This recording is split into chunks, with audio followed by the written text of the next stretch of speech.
देवी के चरणों में अपन सब आज जो इकट्ठे हुए हैं, उस माता का आशीर्वाद लेते हुए मैं अपनी बात शुरू करूंगा।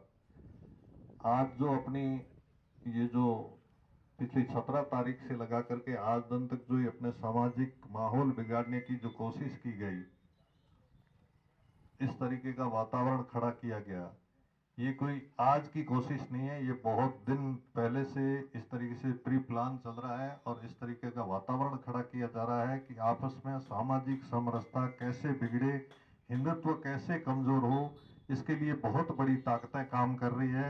और उन ताकतों ने ऐसे नारायण जैसे आदमियों को मोहरा बनाया हुआ है और वो इसका मोहरा बन करके अपने को, अपने समाज को, अपनी सामाजिक समरसता को कमजोर करने की कोशिश कर रहे हैं। इस बात का खुलासा पहले भी कई बार हुआ है और ऐसे लोग पहले भी कई बार आए हैं जो इस तरीके की अमर्यादित टिप्पणियां करके अपने सामाजिक समरसता, अपने सामाजिक सामंजस्य के माहौल को बिगाड़ने की कोशिश करते रहे हैं।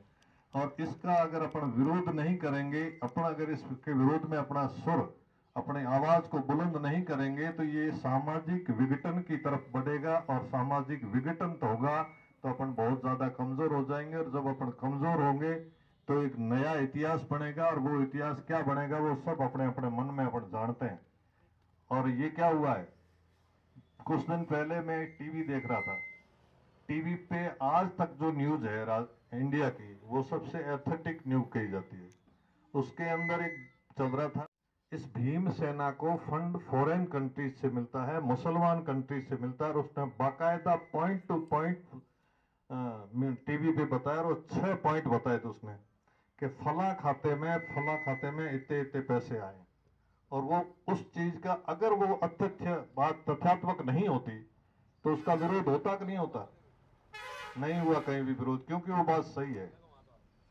कई ऐसे मैंने कमेंट भी सुने हैं, कई मैंने ऐसे कमेंट भी सुने हैं जिसमें यह कहा गया है कि अगर हिंदुस्तान में हिंदुत्व को कमजोर करना है तो हिंदुओं को दलितों को हिंदुओं से अलग करो। और ये जो प्रोपेगेंडा चल रहा है, भीम सेना, भीम और मीम का नारा, ये सारा कुछ हिंदुत्व को कमजोर करने के लिए, हिंदुत्व को विघटित करने के लिए चल रहा है। ये अपन सबको ध्यान रखना है। और अगर अपन इस चीज के लिए सचेत नहीं हुए तो आने वाला इतिहास, आने वाला समय अपने को कमजोर कड़ी मानेगा कि वो एक कमजोर कड़ी थी, उस टाइम हिंदू और कमजोर हुआ। हिंदू हालांकि बहुत समय से संघर्ष करता आ रहा है, सनातन धर्म के लिए करता आ रहा है, अपने हिंदुत्व की रक्षा के लिए करता आ रहा है, लेकिन आज जो स्थिति है वो एकदम सुप्त अवस्था में चली गई है। अपन सोए हुए हैं, अपन जागे हुए नहीं है। अगर जागृत अवस्था में आएंगे और जागृत अवस्था में आकर के छोटी मोटी बात के ऊपर अपने इस तरीके से नहीं करके अपन सामाजिक समरसता को बनाए रखेंगे तो अपनी जो बात है वो आगे जाकर के कुछ हो सकती है। नहीं तो ये अमर्यादित टिप्पणियां होते होते ये एक विरोध होगा, छोटी छोटी चिंगारियां ये आग का रूप लेगी और आग भयंकर होते होते जब फैलेगी तो कई जंगल, कई गांव और कई बस्तियां उजड़ जाएगी। इसलिए जरूरी है कि इन छोटी छोटी चिंगारियों को बुझाया जाए, इन चिंगारियों को समाप्त किया जाए। आज से 2-3 साल पहले की मैं आपको बात बताता हूँ। यहीं नजदीक में भीमराव जी अंबेडकर की जयंती 14 अप्रैल को मनाई जा रही थी, मैं यहाँ था। मेरा मेरा जब उद्बोधन हुआ तो मैंने उनको कहा भी देखो साहब, हम तो सामाजिक ताने बाने के विश्वास करने वाले आदमी हैं। हम लोग जो हैं ताने बाने को मानते हैं, सामाजिक समरसता को मानते हैं। सामाजिक समरसता कैसे बने इसकी हम सब चिंता करते हैं। तो हम तो ये नहीं मानते भी कौन छोटा है कौन बड़ा है।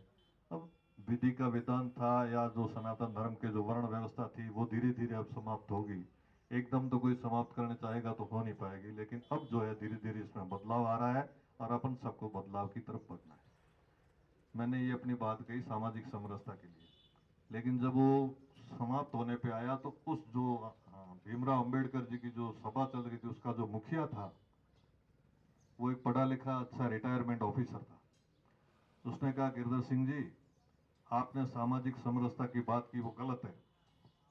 मैंने कहा भाई क्यों गलत है? तो उसने कहा कि ऐसा है कि हम मेघवाड़ आपके घर पे आते हैं तो आप अभी भी में बिना चूंटे का कप पकड़ाते हो या थाली जो बाढ़ पे रखी हुई थाली वो कहते हो वो थाली लेके खाना खाओ। आप हमारे से भेदभाव करते हो। हालांकि उन्हीं का कार्यक्रम था, उन्हीं के कार्यक्रम में मुझे बुलाया गया था और फिर उसने जब ऐसी बात कही तो मैंने उस टाइम तो मेरा उद्बोधन तो खत्म हो चुका था, लेकिन जब वो खत्म हुआ उद्बोधन तो उस साहब को मैंने बुलाया। मैंने कहा साहब ऐसा है हम मानते हैं कि हमारे यहाँ आपको दूसरी थाली दी जाती थी। आजकल तो कई लोग देते हैं, कई नहीं देते हैं, कई किराए की थैलियां लाते हैं, सब उसी में खाते हैं। लेकिन इस जो जातिवाद का, आरक्षण का जो दंश चला है, ये कब से शुरू हुआ है? उसने कहा जागिरी टाइम से हुआ। मैं कहा नहीं, जागिरी टाइम से नहीं हुआ, ये जब से प्रजातंत्र शुरू हुआ है उस दिन से हुआ है। प्रजातंत्र में पूछा जाता है कि तू पढ़ाई भर्ती करना, स्कूल में बच्चा भर्ती होने जाता है तब जाति लिखी जाती है। प्रजातंत्र में जब लिखा जाता है कि तुम स्कूल में भर्ती होने जाते हो, उससे लेकर के जहां तक नौकरी लगती है वहां तक पूछा जाता है कि आप कौन सी जाति से हो, कौन सी जाति से हो, कौन सी जाति से हो, कौन से वर्ग से हो।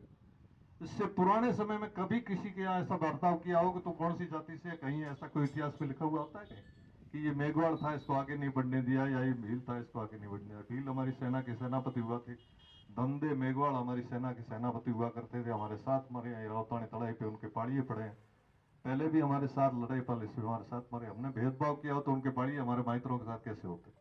ये तो गलत बात है। दूसरी बात, मैंने कहा आप कह रहे हो कि हमें अलग से थाली और अलग से कप दिया जाता है।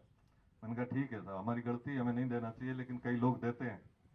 अब मैं कहा आपकी विश्वास, आप बोलो, आपके घर पे मैं एक जोगी को लेके आता हूं, कोटड़ा का जोगी, आप उसके साथ खाना खाओगे? एक साटिया सांसी लाता हूं, आप उसके साथ खाना खाओगे? और तो छोड़ो, आपका वादी है, आपके घर पे ब्याह शादी में ढोल बजाता है, आपके मांगलिक गीत गाता है, आप उसके साथ थाली में हम कवा बनोगे? जब आप भेदभाव करते हो तो आपको यह नजर नहीं आता कि ये छूत छुआछूत हो रहा है? जब हम आपको थाली नहीं देते तब आपको नजर आता है कि आप थाली नहीं दे रहे हो, आप छुआछूत कर रहे हो। आप कितना नीचे गिरे हुए हो? आप अपने से नीचे वालों को उठा के अपने साथ लाओ, फिर आप आओ हमारी थाली में बैठो, हमारे साथ बैठो कि देखो मैं तो सबसे छोटे से छोटा आदमी और बड़े से बड़े आदमी के साथ मैं खाना खाता हूं, या मेरे समाज का कोई भी आदमी अगर टलता है या थाली में नहीं बैठता तो उसके लिए मैं जवाबदार हूं। जब आपके यहाँ भी भेदभाव हो रहा है तो हमें भेदभाव के लिए क्यों प्रताड़ित कर रहे हो? अब जब भेदभाव मिटना है तो धीरे धीरे पढ़े लिखा समाज हो जाएगा, अपने आप बढ़ जाएगा। एक छोटी सी कहानी भी आपको सुनाऊंगा, क्योंकि अभी टाइम इन्होंने मेरे को आधे घंटे का दिया है।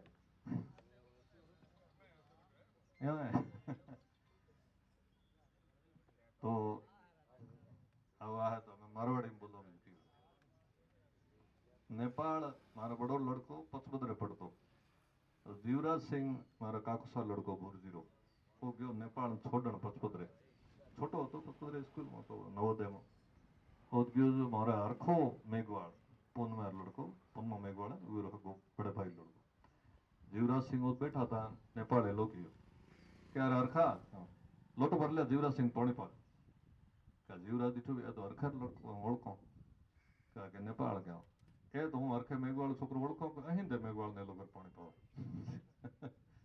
धीरे धीरे ये खत्म हो रहा है। मैं मानता हूं कि मैं मेघवाल के हाथ का पानी नहीं पीता, लेकिन मेरे बच्चे इतना नहीं मानते, वो पोते उससे कम मानेंगे और पड़पोते तक जाकर ये समाप्त हो जाएगा। लेकिन इसके लिए जरूरी ये है कि अगर हम पहल करें तो आप भी पहल करो, आपको भी पहल करनी है। आप साटिये के हाथ का, सांसी के हाथ का, जोगी के हाथ का, बादी के हाथ का पानी नहीं पीते हो, हरिजन के हाथ का पानी नहीं पीते हो, और हमें कहते हो कि आप हमारे साथ पानी पियो। आप तो हमारे साथ मिलना चाहते हो, आप तो स्वर्णों में आना चाहते हो, आप तो सिंह लगाते हो, और दूसरे वालों को जाके कहते हो कि आप भेदभाव करते हो, ये गलत है। इस तरीके के वातावरण से समाज सुधरेगा नहीं, समाज में विघटन आएगा, सामाजिक समरसता खत्म होगी। और सामाजिक समरसता को खत्म करने वाले आदमी के खिलाफ अगर अपन सामाजिक संगठन होकर के विरोध नहीं करेंगे तो ये अपने लिए बहुत घातक होगा, ये बीमारी होगी और ये धीरे धीरे कैंसर का रूप लेगा जो अपने लिए असहनीय हो जाएगा। इसलिए मेरी एक आप सब लोगों से विनती है, आप लोगों से अपेक्षा है कि आने वाले समय में जब भी इस तरीके का कोई वातावरण खड़ा हो तो कम से कम ऐसी सामाजिक समरसता बिगाड़ने वाले आदमी के खिलाफ अपन सबको खड़ा होना है। और आज जो अपन यहाँ से ज्ञापन देने जाएंगे उसमें अपन मांग क्या करेंगे? आप किसी से, कोई भी पत्रकार लोग या कोई भी पूछे तो उसको एक ही कहना है कि जिस आदमी ने सामाजिक माहौल और सामाजिक समरसता बिगाड़ने की कोशिश की है उसके खिलाफ एफआईआर दर्ज की जाए, उसको मुकदमा लेकर के उसको मुकदमे में डाल करके उसको जेल में डाला जाए, ताकि ये समाज, दूसरे जो समाज के लोग हैं उनमें ये फैले कि नहीं, इस तरीके का वातावरण करेंगे तो सामाजिक दृष्टि से भी बहिष्कृत किए जाएंगे और कानून से भी पनिशमेंट किया जाएगा। कानून का डर तब बनेगा जब कानून अपनी कार्रवाई करेगा। पुराने जमाने की कहावत है कि जिस राजा का दंड प्रक्रिया कमजोर होती है वो राजा कपूत कहलाता था।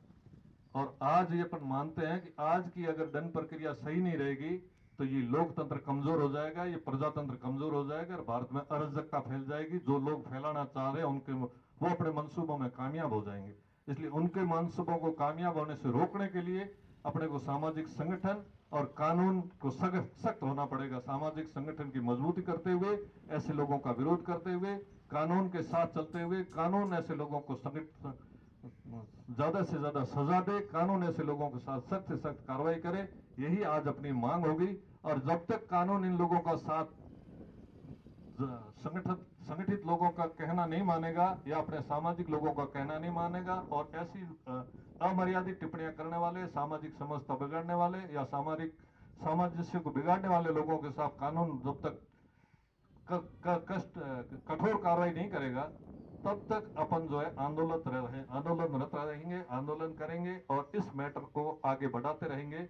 इस बात के लिए आप सब तैयार रहना, क्योंकि आज ये एक मामला है, इसको अपन ने एक दिन ज्ञापन देकर के तीसरी कर ली या छोटा मोटा कोई विरोध करके कर दी, तो आइंदा लोगों के भी उत्साह हो जाएगा, लोगों को और ज्यादा ऐसी टिप्पणियां करने के लिए लोग तैयार हो जाएंगे। इसलिए इस एक को ढका गया तो जितनी छोटी आग को बुझाया जाता है वो अच्छा रहता है, आग बढ़ने पे बुझेगी नहीं। इसलिए मेरा कहना है कि आप सब लोग ज्यादा से ज्यादा संख्या में पधार कर इसका विरोध करें और आगे भी यदि कोई स्थिति बने तो सबका अपन विरोध करेंगे।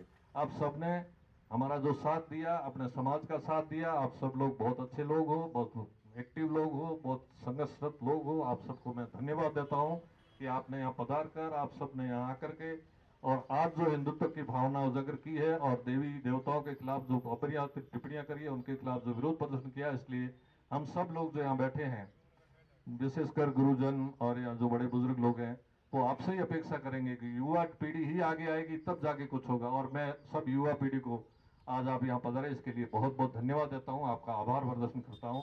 आप सबने साथ दिया इसके लिए एक बार और आपका बहुत बहुत धन्यवाद। जय हिंद, जय भारत, भारत माता की।